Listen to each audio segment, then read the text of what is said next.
اعوذ باللہ من الشیطان الرجیم بسم اللہ الرحمن الرحیم الصلاۃ والسلام علیک یا رسول اللہ وسلم علیک یا حبیب اللہ لبیک لبیک لبیک یا رسول اللہ صلی اللہ علیہ وسلم۔ تاجدار ختم نبوت زندہ باد زندہ باد۔ السلام علیکم۔ تحفظ شان نبوت صلی اللہ علیہ وسلم فورم سے محمد زعیم صدیقی مخاطب ہوں۔ روزے کے احکام و مسائل۔ روزے کے متعلق چند ضروری اور اہم مسائل و احکامات۔ شرائط و وجوب۔ روزہ جن شرائط کے ساتھ فرض ہوتا ہے وہ یہ ہیں: مسلمان ہونا، عاقل ہونا، بالغ ہونا، تندرست ہونا، مقیم ہونا، عورتوں کا حیض و نفاس سے پاک ہونا۔ دوسرے لفظوں میں کافر، پاگل یا مجنون، بچے بیمار، مسافر اور حائضہ پر روزے فرض نہیں، تاں ان کے پاگل عقل مند، بچے بالغ، بیمار صحت مند، مسافر مقیم اور حائضہ حالت پاکیزگی میں آ جائیں۔ شرائط و وجوب ادا۔ مذکورہ بالا صورتوں میں 3 وجوہات ایسی ہیں جن کے رفع ہونے پر روزے کی قضا رمضان کے بعد واجب ہوگی۔ عدم ادائیگی کی صورت میں ساری زندگی اس پر روزہ واجب رہے گا۔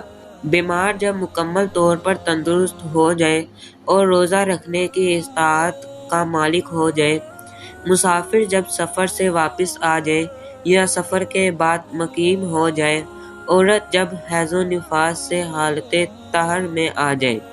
روزہ نہ رکھنے کے شرعی عذر۔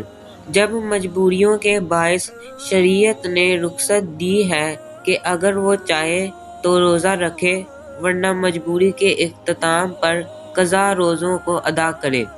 عام طور پر واقع ہونے والے وہ بڑے بڑے عذر یہ ہیں: پہلا، مریض یا بھوک و پیاس کی شدت۔ کوئی شخص کسی ایسے مرض میں مبتلا ہو جائے کہ روزہ رکھنے سے مرض کے بڑھ جانے کا خطرہ ہو، یا پھر بھوک پیاس کی وجہ سے جان جانے کا خطرہ ہو۔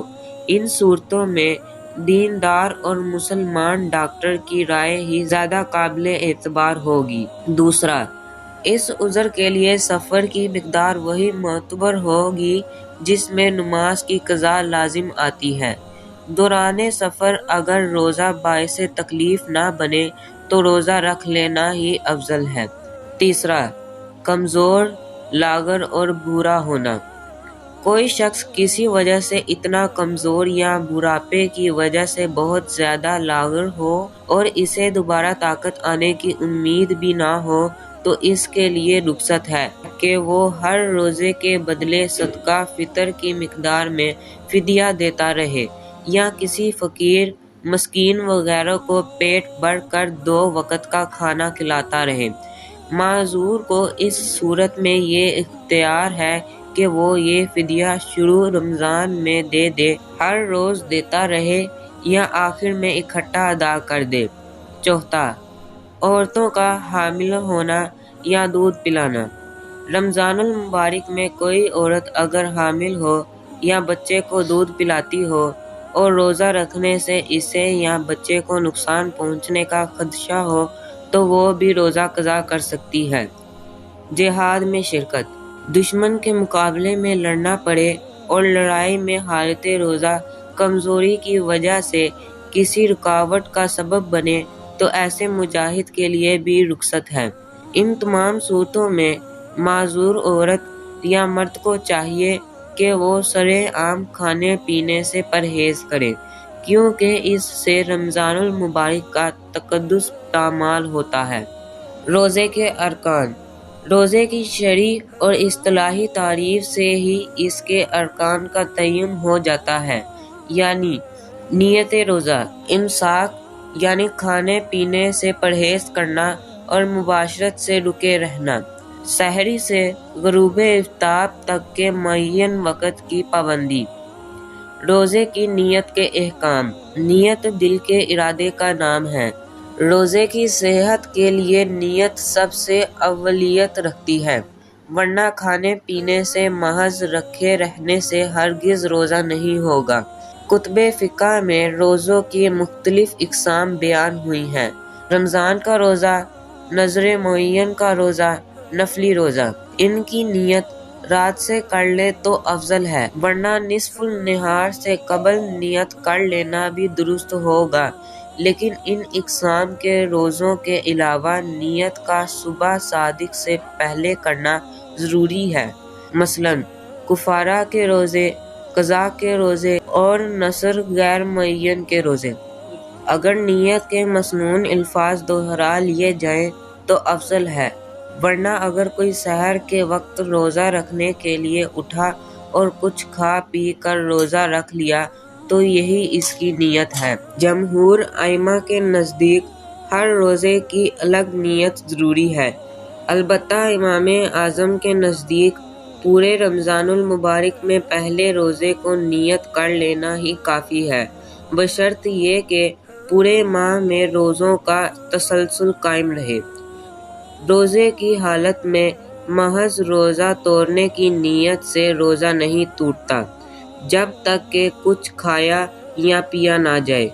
اگر کوئی شخص رات کو روزے کی نیت کر کے بعد میں اس نیت سے رجوع بھی کر لے اور اگلے دن صبح سے شام تک کھائے پیے بغیر رہا تو یہ اس کا روزہ نہیں ہے۔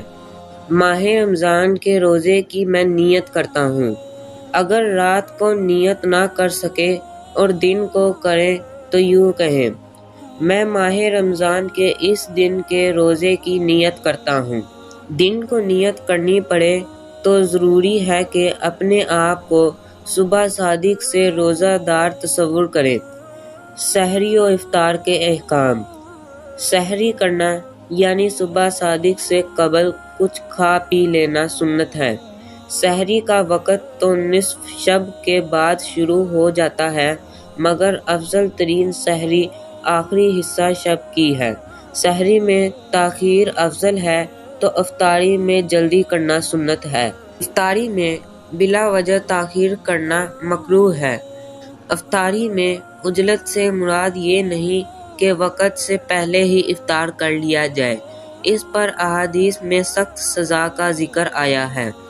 روزہ کھجور، چھوارے یا پانی سے افطار کرنا سنت ہے، اور مستحب یہ ہے کہ 3، 5 یا 9 دانے کھائیں۔ روزہ توڑنے والی چیزیں۔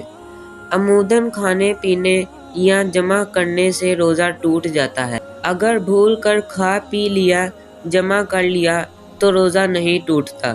ہر قسم کے تمباکو نوشی سے روزہ ٹوٹ جاتا ہے۔ دانتوں میں رکی ہوئی چنے کے برابر یا اس سے کم چیز نکال کر کھا لی تو بھی روزہ جاتا رہا۔ نتنوں میں دھوا چڑھائی یا کان میں تیل ڈالا یا دوائی تیل وغیرہ حلق میں چلا گیا تو روزہ ٹوٹ گیا، لیکن سادہ پانی اگر کان میں چلا گیا، اس سے کلی وغیرہ چاہے جتنی کثرت سے کر لے، بشرط یہ کہ حلق کے اندر نہ جائے، روزہ نہیں ٹوٹتا۔ بلا قصد بھی اگر کلی کرتے ہوئے پانی حلق سے نیچے چلا گیا تو روزہ نہ رہا۔ بلا اختیار اور بلا قصد قے ہو گئی تو پہلا، اگر منہ بھر کر ہوئی اور کوئی قطرہ واپس حلق سے اتر گیا تو روزہ ٹوٹ جائے گا۔ دوسرا، اگر منہ بھر کر نہیں ہوئی اور اس کے چند قطرے واپس چلے گئے تو روزہ نہیں ٹوٹے گا۔ خون تھوک کے ساتھ پیٹ میں چلا گیا اور خون تھوک پر غالب تھا تو روزہ ٹوٹ گیا، ورنہ نہیں۔ کنکری، لوہے کا ٹکڑا یا کسی ایسی چیز کا کھا لینا جو عام طور پر نہیں کھائی جاتی تو بھی روزہ ٹوٹ گیا۔ منہ میں کوئی ایسی رنگین چیز رکھی جس سے تھوک پر اس چیز کا رنگ غالب آ گیا اور وہ تھوک اس نے نکل لی تو روزہ جاتا رہا۔ ماہ رمضان میں اگر اتفاق سے کسی کا روزہ ٹوٹ گیا تو روزہ ٹوٹنے کے بعد بھی کچھ کھائے پیے نہیں بلکہ سارا دن روزہ داروں کی طرح رہنا ضروری ہے۔ روزے کے مکروہات: جھوٹ، غیبت، چغلی، گالی گلوچ کرنا یا کسی کو تکلیف دینا۔ روزے دار کا کوئی چیز بلا وجہ زبان پر رکھ کر چبانا یا چبا کر اگل دینا وغیرہ۔ قولاً یا عملاً جنسی رغبت اور شہوانی جذبات برانگیختہ کرنے والے امور۔ روزے کی حالت میں پانی چڑھانے یا کلی کرنے میں مبالغہ کرنا۔ پیاس کی حالت میں پانی کے گڑگڑے کرنا، کیونکہ اس صورت میں روزہ ضائع ہونے کا قوی امکان ہے۔ اس کے علاوہ غسل کرنا، ٹھنڈا پانی سر پر ڈالنا، کلی کرنا، سادہ مسواک کرنا، سرما لگانا، بدن پر تیل ملنا، خوشبو لگانا یا سنگھانا مکروہات روزے میں شمار نہیں ہوتے۔ روزہ توڑ ڈالنے کا کفارہ۔ کسی شرعی عذر کی وجہ سے رمضان کا روزہ یا کوئی دوسرا نفلی روزہ ٹوٹ گیا تو اس کی قضا لازم ہے، لیکن بلا عذر شرعی رمضان المبارک کا روزہ توڑنے پر قضا کے ساتھ کفارہ ادا کرنا بھی ضروری ہے۔ رمضان المبارک کے ایک روزے کا بدلہ تو سال بھر کے روزے بھی نہیں بن سکتے، لیکن شریعت نے اس کی کم از کم مقدار یہ مقرر کی ہے کہ وہ شخص لگاتار 2 ماہ یعنی 60 ایام کے روزے رکھے۔ اس میں تسلسل شرط ہے، یا پھر اس کی طاقت نہ رکھتا ہو تو 60 مساکین کو دونوں وقت کا کھانا پیٹ بھر کر کھلا دے۔ تو یہ رمضان المبارک کے چند مسائل تھے۔